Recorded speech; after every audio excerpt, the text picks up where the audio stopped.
My parents kicked me out at 17, saying boys must stand on their own while buying my sister a car, but my cold revelation shattered their illusion. It was no secret that my parents had a favorite, my older sister Tracy. Ever since we were kids, she was the one who got the extra attention, the compliments, the gifts, and the unwavering support. Tracy was the golden child. She could do no wrong in their eyes. Meanwhile, I was the boy of the family, the one who was expected to tough it out and figure things out on his own. My parents believed that boys should fend for themselves, while girls needed to be protected and taken care of. At first, I didn't question it too much. It was just little things. Tracy got the new clothes while I got hand-me-downs or cheap substitutes. She had her own room with fresh paint and new furniture, while I shared a room with whatever junk my parents couldn't fit elsewhere in the house. They even paid for her dance lessons, gymnastics, and every extracurricular activity under the sun, while I got a basketball my dad said he found on sale. The real difference became clear as we got older. Tracy wanted to go to a private high school, and my parents moved heaven and earth to make it happen. I once asked if I could get a tutor to help me with math, just a tutor, not even a fancy school, and my mother laughed and said, "You'll be fine. You're a boy, and boys are good at math anyway." Spoiler, I was not good at math. The worst part for me wasn't even the lack of resources. It was the constant comparison. Tracy was always so talented, so smart, so responsible, while I was the lazy one, the one who needed to work harder, the one who would just figure it out eventually. I was constantly reminded, subtly and not so subtly, that I wasn't on her level.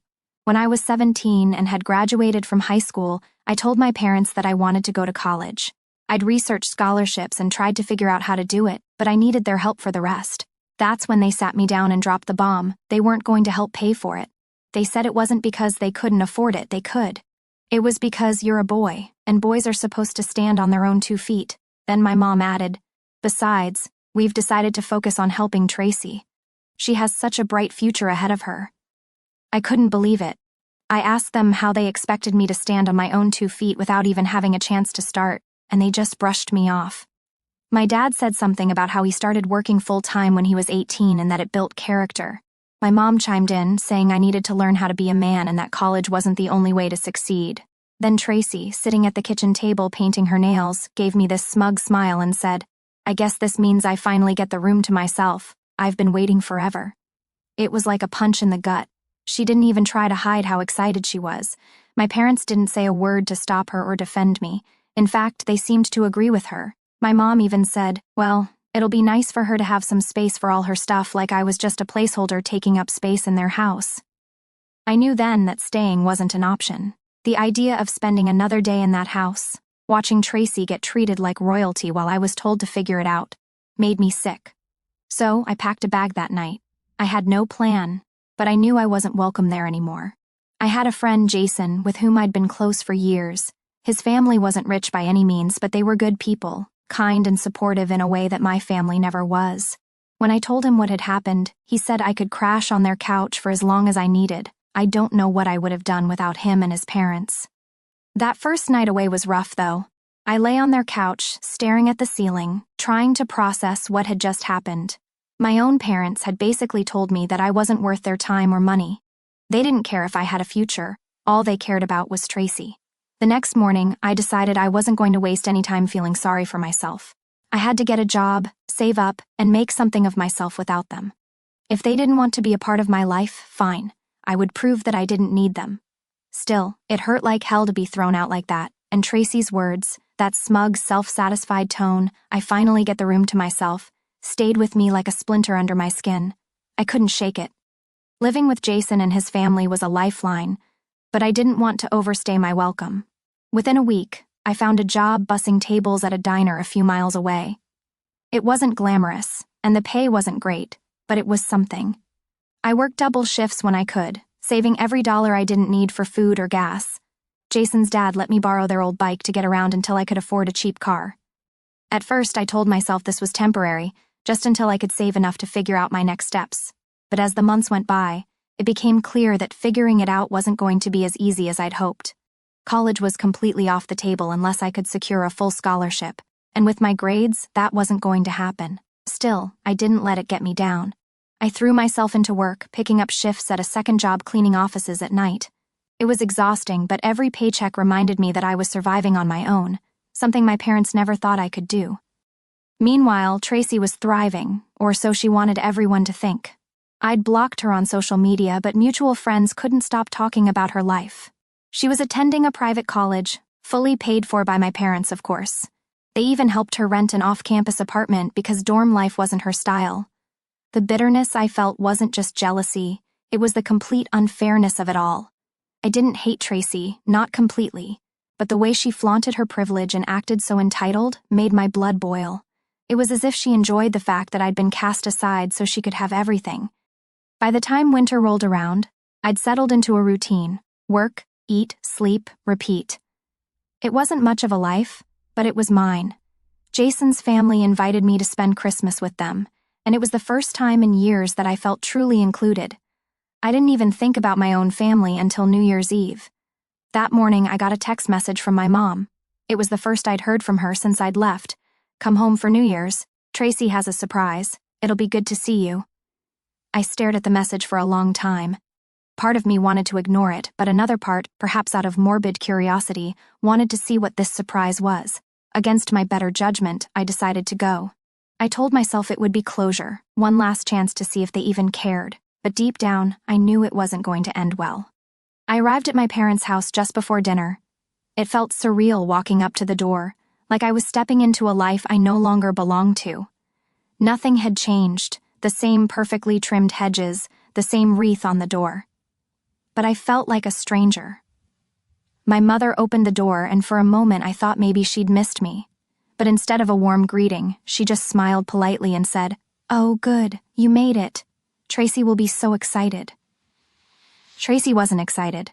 She was grinning as I walked into the living room, lounging on the couch like she owned the place. "Wow, you actually showed up," she said. "Guess you had nothing better to do."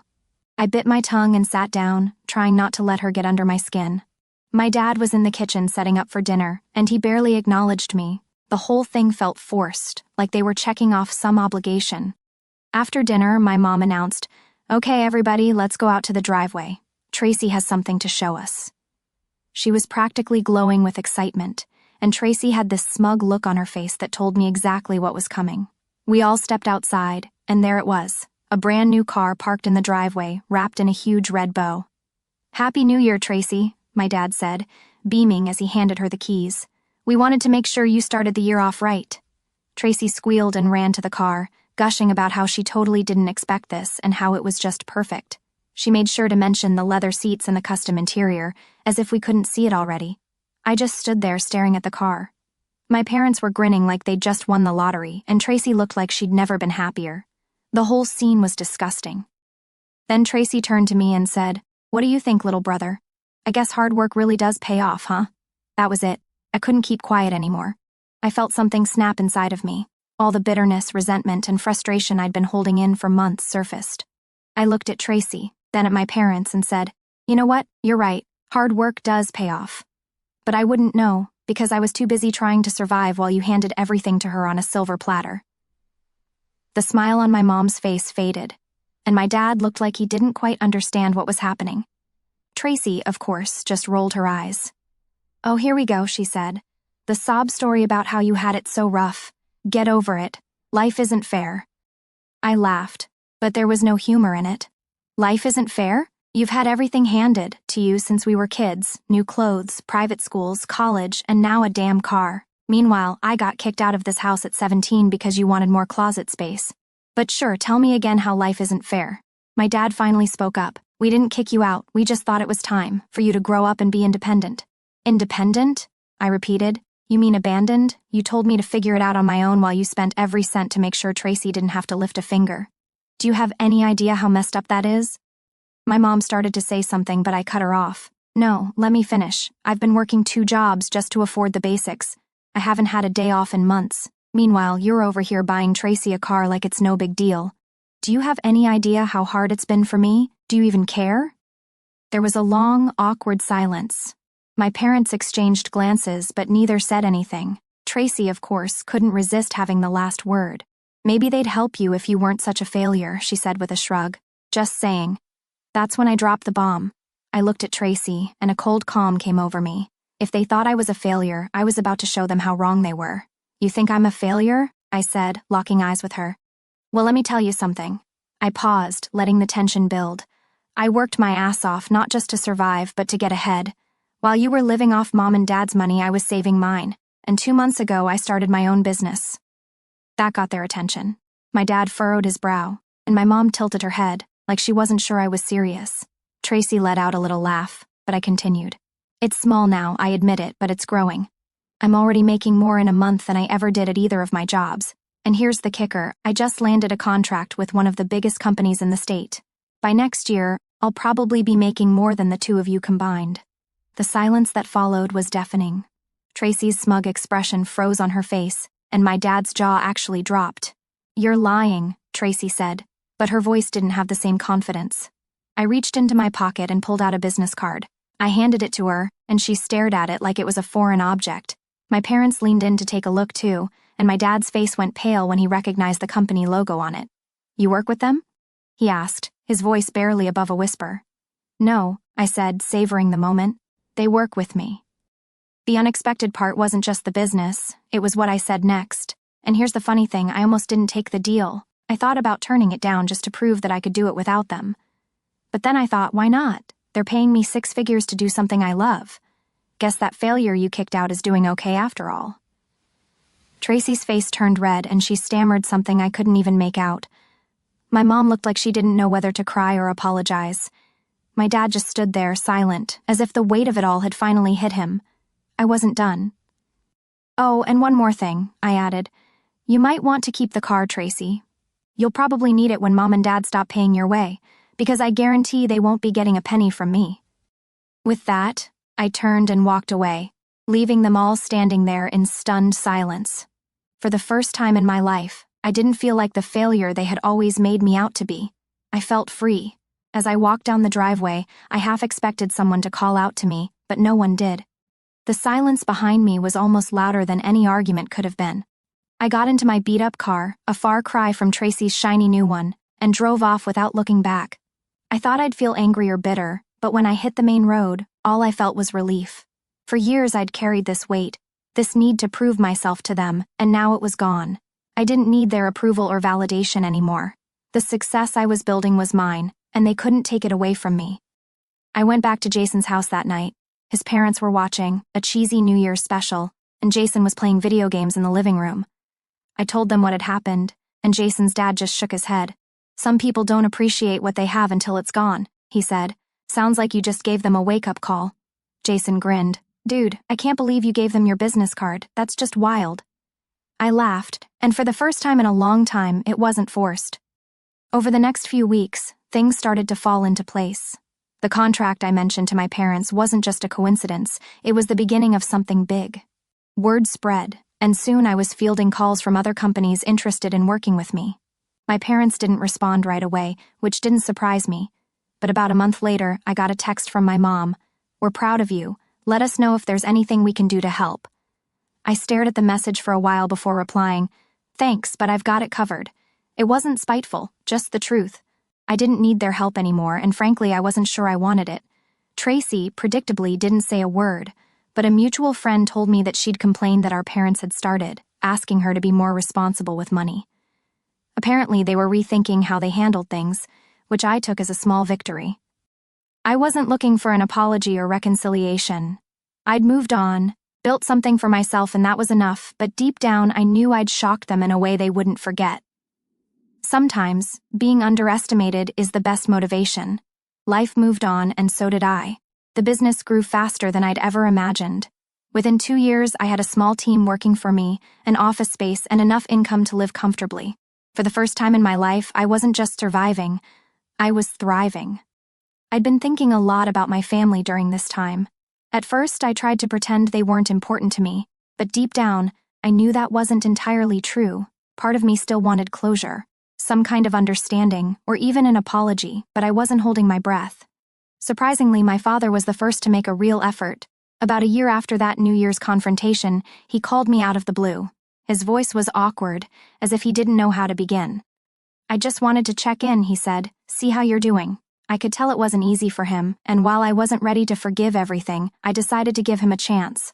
We talked for a while, mostly about work and life. He didn't bring up the past, but before he hung up, he said something that stayed with me. "You did good, son. Better than I ever imagined." It wasn't a full apology, but it was something. Over time, he and I rebuilt a relationship of sorts. It wasn't perfect, but it was better than nothing. My mom was slower to come around. She sent the occasional text, usually asking when I was coming to visit, but it felt more like guilt than genuine interest. As for Tracy, she remained distant. From what I heard through mutual friends, her perfect world was beginning to unravel after college. She struggled to hold down a job, and when my parents finally cut back their financial support, she wasn't prepared. Part of me wanted to feel sorry for her, but another part couldn't forget how she treated me. The big surprise came 2 years later. My parents were selling the house. The same house they'd kicked me out of when I was 17. They invited me to come and say goodbye, as if it had some sentimental value to me. At first I wasn't interested, but Jason convinced me to go. When I got there, the place felt smaller than I remembered. The memories weren't as sharp, and the resentment I'd carried for so long had faded. My parents gave me a tour, pointing out little updates they'd made over the years. It was awkward, but strangely peaceful. As we sat in the empty living room, my father surprised me by handing me an envelope. "What's this?" I asked. He hesitated. "It's something we should have done a long time ago. We've been putting money aside and we want you to have it. Call it an apology if you like." Inside was a check, a big one, enough to pay for college several times over. I stared at it, not sure how to feel. "You don't have to take it," my mom said quickly. "We just want you to know that we're proud of you, and we're sorry for not being there for you when you needed us." It was the first real apology I'd ever heard from them. For a moment, I considered returning the check, but then I realized it wasn't about the money. It was about them finally acknowledging what they'd done. "I don't need this," I said, putting the check back in the envelope, "but thank you." I handed it back to them and stood up. My dad looked like he was going to argue, but he didn't. Instead, he nodded, as if he understood. As I left the house for the last time, I felt lighter than I had in years. I wasn't angry anymore. I wasn't waiting for them to fix what was broken. I'd done it myself. In the years that followed, my relationship with my family continued to evolve. We weren't close, but we were civil. My dad called more often, and my mom tried harder to be involved. Tracy remained distant, but I didn't mind. Some bridges aren't worth rebuilding. The biggest surprise came when I bought my first house. It was a modest place. Nothing fancy, but it was mine. Jason helped me move in, and as we were unpacking, I found a small envelope in one of the boxes. Inside was the same check my parents had given me, along with a note. "We know you didn't need this, but maybe your kids will. Love, Mom and Dad." I laughed and shook my head. For all their faults, they were trying, and that was enough for me. Looking back, I realized that the struggle made me who I was. My parents didn't make it easy, but maybe that was the point. I didn't need their approval or their money. I'd built a life I was proud of, on my own terms, and that was worth more than anything they could have given me.